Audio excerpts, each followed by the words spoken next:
Magandang araw sa iyo, aking minamahal na kapatid sa pananampalataya. Narito tayo ngayon sa isang sandaling punong-puno ng pag-asa at pagpapala. Isang sandaling bubuksan ang iyong puso at isip sa isang sinaunang katotohanan na maaaring nakalimutan mo o hindi mo pa natutuklasan. Alam kong marami sa atin ang dumaan na sa yugto ng buhay kung saan tila ba ang ating mga dasal ay naglaho na parang bula sa hangin. Naranasan mo na bang lumuhod ng matagal humingi ng gabay o tulong sa isang sitwasyong napakahirap para sa iyo at pagkatapos ay nakaramdam ka lang ng kawalan ng kasagutan? Ang pakiramdam na parang walang nakikinig sa iyo. Parang may pumipigil sa mga pagpapala na dapat mong matanggap. Kung naramdaman mo na iyan kahit minsan, hayaan mong sabihin ko sa iyo na hindi ka nag-iisa. Marami tayong dumaraan dyan. Pero ngayon ibubunyag ko sa iyo ang isang katotohanan na magpapabago ng iyong pananaw at magpapanumbalik ng iyong pag-asa. Ito ang isang sinaunang sikreto na magpapatunay na ang dasal sa Maria ay hindi kailanman nawawalan ng sagot. Tama ang narinig mo. Hindi kailanman. Manatili ka sa akin dahil sa mga susunod na minuto ay ibabahagi ko hindi lang ang katotohanan ito kundi pati na rin ang mga paraan kung paano mo ito ganap na mauunawaan at mararanasan sa sarili mong buhay. Kung handa ka nang baguhin ang iyong paraan ng pagdarasal at maranasan ang kapangyarihan ng pananampalataya, pindutin mo na ang like button at maghanda dahil ang paglalakbay na ito ay magiging tunay na transformational para sa iyo. Maraming beses na siguro sa buhay natin na tayo ay nagdasal kay Mama Mary. Nagdasal para sa pamilya, para sa kapayapaan, para sa kalusugan, para sa trabaho, para sa pangarap na bahay, o para sa mga mahal sa buhay na may sakit. Lumuluhod tayo sa harap ng kanyang imahe, nagsisindi ng kandila, bumubulong ng Ave Maria at Rosario. At sa bawat dasal na ito mayroon tayong nakakubling pagnanais na sana ay pakinggan tayo. Sana ay magkaroon ng sagot. Pero bakit minsan ang pakiramdam natin ay tila hindi dinidinig ang ating mga panalangin? Bakit may mga pagkakataong tila naghihintay tayo ng napakatagal na hindi natin alam kung ano ang dapat gawin? Ang dami nating tanong. At sa bawat tanong na yan may kaakibat na pagdududa at minsan pa nga ay kawalan ng pag-asa. May isang kwento ako tungkol kay Aling Nena, isang matandang babae na halos buong buhay niya ay deboto na kay Mama Mary. Sa loob ng 20 taon araw-araw siyang nagrorosaryo, nagdadasal para sa kanyang anak na nasa ibang bansa. Ang tanging hiling niya ay makauwi ito at makasama niya bago siya yumao. Nagsimula siyang magdasal nang umalis ang anak niya sa Pilipinas, at halos bawat gabing bago matulog ay humihingi siya kay Mama Mary na protektahan ang anak niya at ihatid ito pabalik sa kanyang piling. Lumipas ang mga taon at nagkaroon siya ng sakit na malubha. Humina na ang kanyang katawan pero ang kanyang pananampalataya kay Mama Mary ay nanatiling matatag. Sa kabila ng mga pahina ng kalendaryong natapos, sa kabila ng mga pagbabago sa mundo, ang anak niya ay hindi pa rin umuwi. Hindi ba't masakit isipin yon? Ang isang taong buong pusong nagdarasal ay tila walang natatanggap na kasagutan sa kanyang pinakamimithing hiling. Marami sa atin ang makakarelate sa kwento ni Aling Nena. Maaaring hindi para sa anak kundi para sa ibang bagay na matagal mo nang idinadasal. At ang pagdududa na unti-unting lumalago sa ating puso ay nagiging isang malaking balakid sa ating pananampalataya.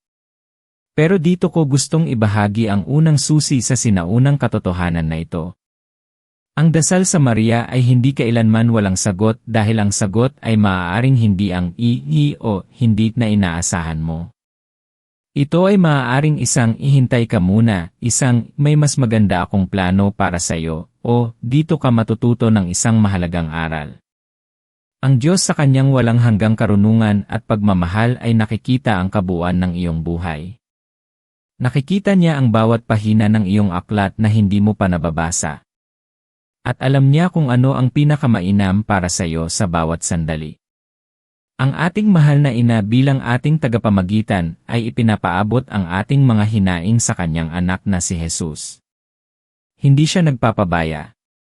Hindi niya iniisantabi ang iyong mga dasal. Bagkus ipinagkakatiwala niya ito sa perpektong kalooban ng Diyos. At ang perpektong kalooban na iyon ay hindi laging madaling unawain mula sa ating limitadong pananaw. Ang kwento ni Aling Nena hindi pa pala doon nagtatapos. Isang araw habang nasa ospital na siya, at halos sumuko na ang kanyang katawan, may kumatok sa pintuan ng kanyang silid. Isang lalaking may edad na rin, halos kalbo, at may malalim na mga mata ang lumapit. Nagulat si Aling Nena dahil kamukha niya ang kanyang anak. Hindi niya ito nakita ng 20 taon at ang kanyang pananaw ay malabo na. Pero nang magsalita ang lalaki, narinig niya ang boses ng kanyang anak. Umuwi ito. Umuwi ang kanyang anak. Hindi lang ito ang nangyari. Ang kanyang anak ay bumalik kasama ang sarili niyang pamilya. Isang asawa at 2 apo na hindi pa niya nakikita. Sa mga huling linggo ng buhay ni Aling Nena, naramdaman niya ang kumpletong kagalakan. Yakap-yakap niya ang kanyang apo habang nagro-rosaryo. At sa huling hininga niya, ang kanyang ngiti ay puno ng kapayapaan. Ang kanyang panalangin ay nasagot. Hindi sa paraang inaasahan niya. Hindi agad-agad. Pero nasagot ito sa perpektong oras, sa perpektong paraan. Dito natin naiintindihan na ang paghihintay ay hindi kawalan ng sagot kundi bahagi ng sagot mismo. Presta ka na ngayon. Ito ang ikalawang susi na babago sa iyong pananaw. Kung minsan ang dasal ay hindi lamang humihingi ng pagbabago sa labas natin. Kadalasan mas malalim pa doon ang epekto ng dasal. Ang dasal mismo ang nagpapabago sa atin. Ito ang naghuhubog sa ating puso, nagpapalakas ng ating pananampalataya, nagbibigay sa atin ng kapayapaan sa gitna ng unos at nagtuturo sa atin ng pagpapakumbaba at pagtitiwala. Naranasan mo na bang magdasal para sa isang bagay at sa halip na makuha mo ito, naramdaman mo ang isang kakaibang kapayapaan sa iyong puso? O kaya naman ay nagkaroon ka ng lakas na harapin ang isang napakabigat na problema na dati ay akala mo hindi mo kaya? Iyan ang isa sa mga hiwaga ng dasal sa Maria.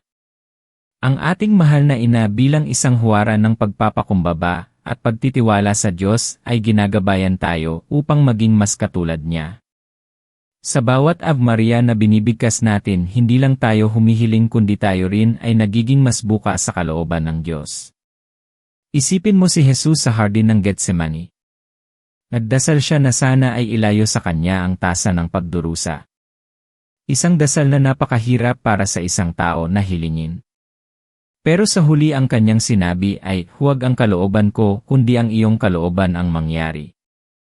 Iyan ang rurok ng pananampalataya at pagpapakumbaba. Kung ang Diyos na anak mismo ay nagpakita ng ganitong pagtitiwala, ano pa kaya tayo? Ang ating dasal kay Maria ay nagtuturo sa atin na magkaroon ng ganitong uri ng pagtitiwala. Na kahit hindi natin lubos na nauunawaan ang plano ng Diyos, ay naniniwala pa rin tayo na ito ay para sa ating kabutihan. Sa isang mundo na punong-puno ng ingay at pagmamadali, ang dasal ay nagiging ating kanlungan. Ito ang ating sandali ng katahimikan kung saan tayo ay makapag-isip, makapagpapahinga, at makapagpapakain sa ating kaluluwa. At sa mga sandaling iyon, kahit walang agarang material na sagot, ang ating kaluluwa ay pinayayaman. Lumalalim ang ating ugnayan sa Diyos at kay Mama Mary. Nagiging mas matatag ang ating pananampalataya.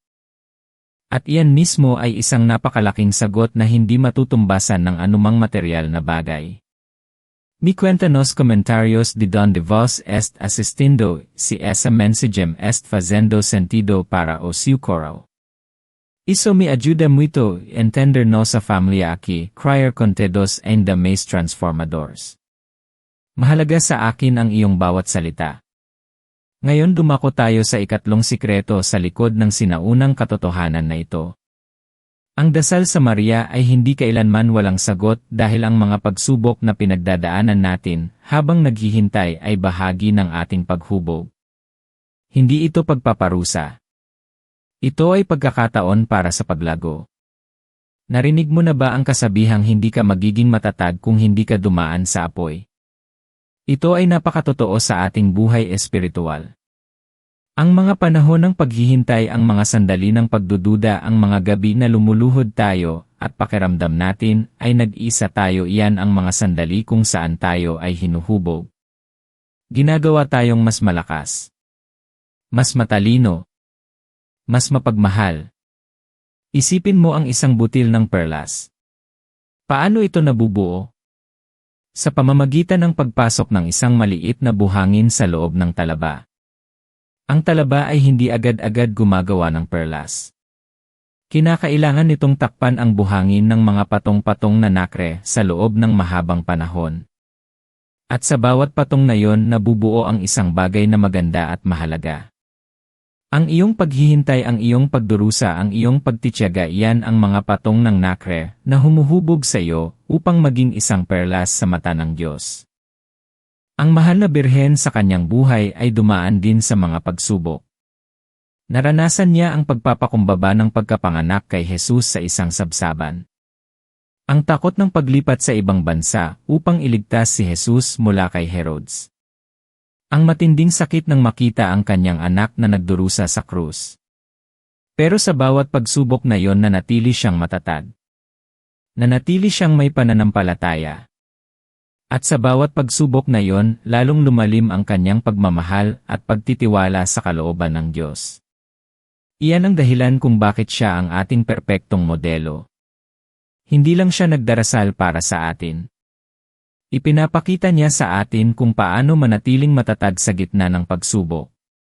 Kung paano manatiling may pananampalataya kahit tila imposibleng makita ang sagot. Ang bawat dasal mo kay Maria ay nagpapalakas sa iyo. Nagbibigay sa iyo ng kakayahang lampasan ang mga pagsubok.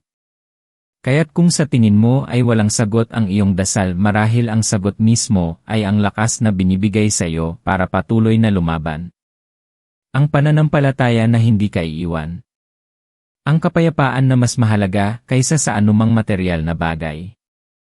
Ngayon ay napakahalaga na maunawaan mo ito.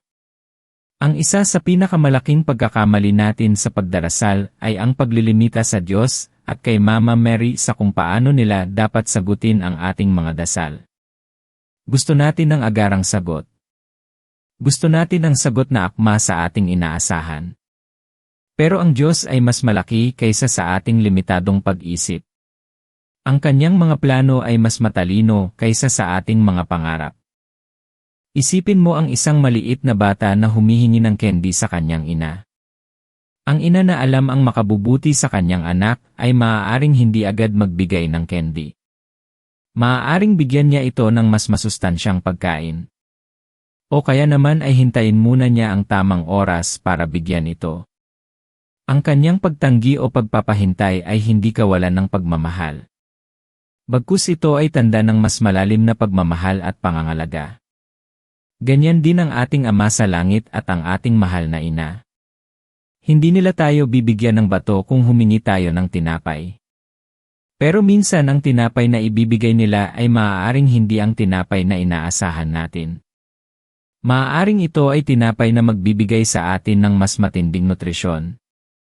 Tinapay na magpapalakas sa ating kaluluwa. Tinapay na magtuturo sa atin ng mga aral na kailangan natin. Kaya't paano natin mas mapapalalim ang ating pananampalataya at pagtitiwala sa kapangyarihan ng dasal sa Maria?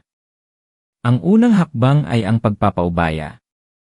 Kailangan nating matutong ipaubaya ang ating mga kagustuhan sa kalooban ng Diyos. Hindi madali yan. Lalong-lalo na kung ang pinagdadasalan mo ay isang bagay na malapit sa iyong puso. Pero kung tunay kang nagtitiwala sa Diyos at kay Mama Mary, kailangan mong maniwala na ang kanilang kalooban ay laging perpekto at laging para sa iyong pinakamabuting kapakanan. Ang ikalawang hakbang ay ang pagiging mapagmatsyag. Kadalasan ang sagot sa ating mga dasal ay hindi dumarating sa paraang inaasahan natin. Maaaring ito ay sa pamamagitan ng isang taong nakilala mo. Maaaring ito ay isang pinto na nagbukas ng hindi mo inaasahan. Maaaring ito ay isang ideya na biglang pumasok sa iyong isip. Maging bukas sa mga kakaibang paraan ng pagpapakita ng Diyos ng kanyang pagmamahal. Ang ikatlong hakbang ay ang patuloy na pagdarasal ng may pasasalamat. Ang pasasalamat ay isang makapangyarihang puwersa.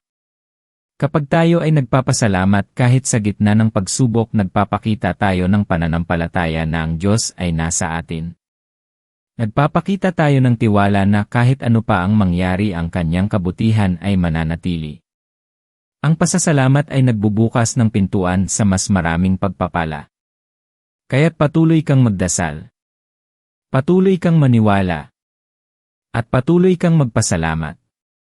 Tandaan mo ang sinabi ni Apostol Pablo sa Filipos 4:6, huwag kayong mag-alala sa anumang bagay, kundi sa lahat ng bagay sa pamamagitan ng panalangin at pagsamo na may pagpapasalamat ay ipaalam ninyo ang inyong mga kahilingan sa Diyos. At ang kapayapaan ng Diyos na hindi maabot ng pag-iisip ng tao ang siyang magbabantay sa inyong mga puso at isip kay Kristo Jesus. Napakagandang paalala nito. Hindi tayo dapat mag-alala. Bagkus dapat tayong magdasal. At ang kapalit ng ating pagdarasal ay hindi lang ang sagot sa ating kahilingan, kundi ang kapayapaan na higit sa lahat ng pangunawa. Kapayapaang nagbabantay sa ating puso at isip. Kapayapaang nagpapatatag sa ating pananampalataya. Kapayapaang nagpapatunay na hindi tayo nag-iisa. Isang matinding pagsubok ang dumating sa buhay ni Mang Tonyo. Isang simpleng mangingisda. Namatay ang kanyang asawa dahil sa sakit. Nagkaroon ng malaking bagyo na sumira sa kanyang bangka, ang tanging pinagkakakitaan niya. At ang kanyang 2 anak ay nagkasakit ng malubha. Para bang lahat ng problema ng mundo ay bumagsak sa kanyang balikat. Sa gitna ng kanyang paghihirap, lumuhod siya sa altar ng mahal na birhen sa kanilang munting kapilya. Umiyak siya. Nagdasal ng walang tigil. Mama Mary, tulungan mo ako. Wala na akong alam na gagawin. Hindi siya humingi ng bagong bangka. Hindi siya humingi ng himala para agad gumaling ang kanyang mga anak. Ang kanyang dasal ay simple lang, Mama Mary, bigyan mo ako ng lakas. Bigyan mo ako ng pag-asa. Tulungan mo akong maintindihan kung bakit ito nangyayari. Sa loob ng ilang araw si Mang Tonyo ay hindi umalis sa kapilya. Nagdasal lang siya. At sa bawat oras na lumilipas, isang kakaibang kapayapaan ang unti-unting bumalot sa kanyang puso. Hindi siya naging mayaman. Hindi agad nawala ang kanyang problema. Pero naramdaman niya ang isang pagbabago sa loob niya. Ang kanyang puso na dati ay punong-puno ng galit at kawalan ng pag-asa ay napuno ngayon ng pagtanggap at pagtitiwala. Isang araw habang naglalakad siya pauwi, nakasalubong niya ang isang matandang lalaki na nag-aalok ng tulong. Mang Tonyo, nakita ko ang iyong paghihirap. Nabalitaan ko ang iyong kwento. May maliit akong bangka na hindi ko na ginagamit. Kung gusto mo, maaari mong hiramin. Hindi makapaniwala si Mang Tonyo. Isang estranghero ang nag-aalok ng tulong ng walang kapalit. Tinanggap niya ang alok. At sa pagdaan ng mga araw, nagsimula siyang mangisda muli. Hindi kasing dami ng dati, pero sapat para pakainin ang kanyang mga anak. At sa mga panahong iyon, unti-unti ring gumaling ang kanyang mga anak. Hindi dahil sa himala, kundi dahil sa kanyang pagtitiyaga sa paghahanap ng gamot at sa tulong ng mga kapitbahay. Ang kwento ni Mang Tonyo ay isang patunay na ang dasal ay hindi laging nagbibigay ng instant solution. Pero nagbibigay ito ng lakas ng kapayapaan at ng mga pinto na bumubukas sa mga hindi inaasahang paraan. Ang mahal na birhen ay hindi direktang bumaba para bigyan siya ng bangka. Pero sigurado ako na ang kapayapaang naramdaman niya sa kapilya ang nagtulak sa kanya upang lumabas at harapin ang mundo. At sa kanyang paglabas at pagharap sa mundo, doon niya natagpuan ang mga sagot na hindi niya inasahan. Ang isa pang mahalagang aral na matututunan natin mula sa sinaunang katotohanan na ito ay ang kahalagahan ng komunidad. Hindi tayo nilikha upang mag-isa.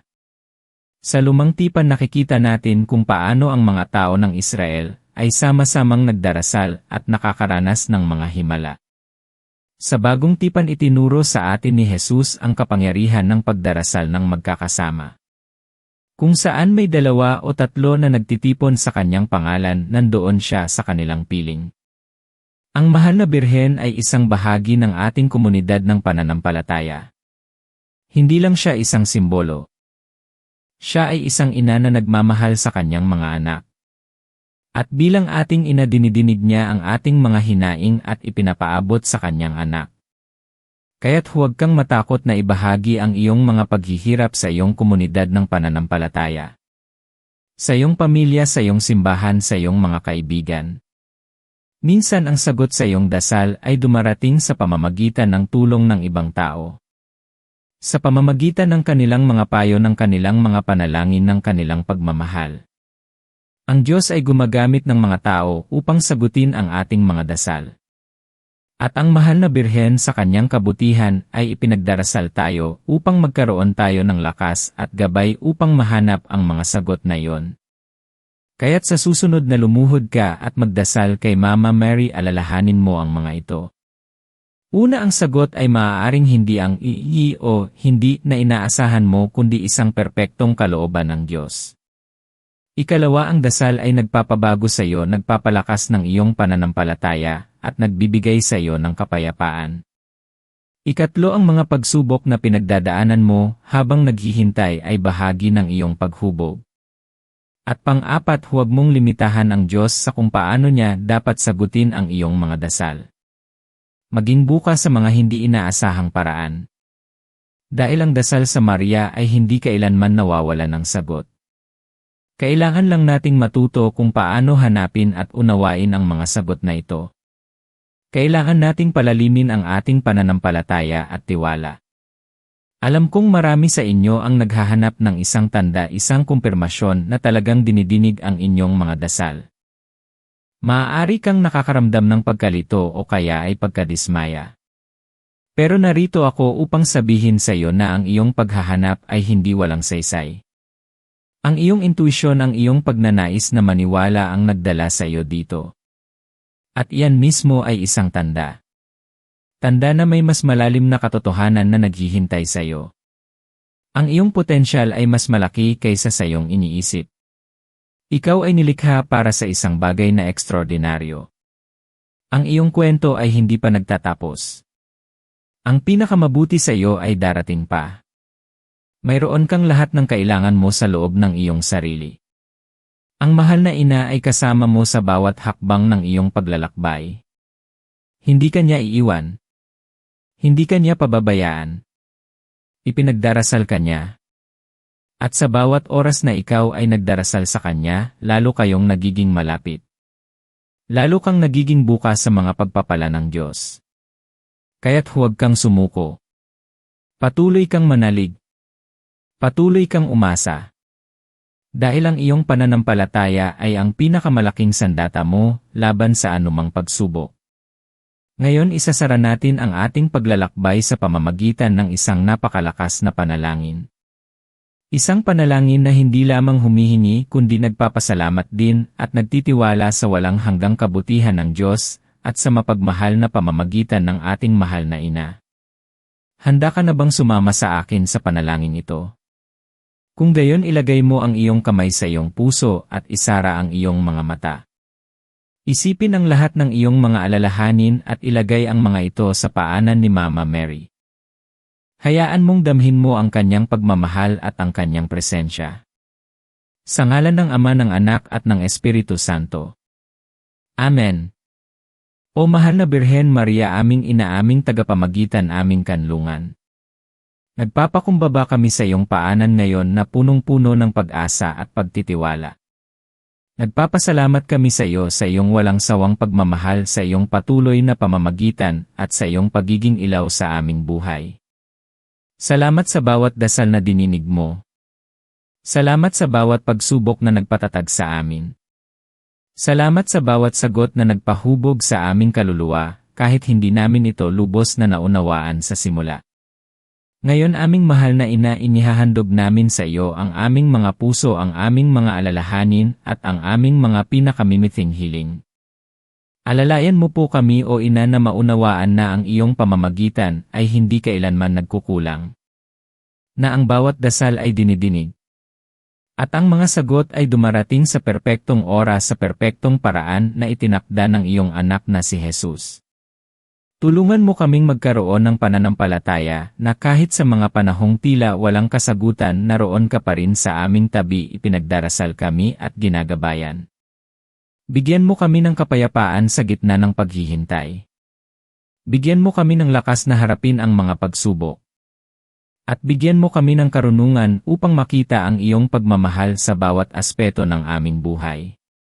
Protektahan mo po kami sa lahat ng kapahamakan ng katawan at kaluluwa.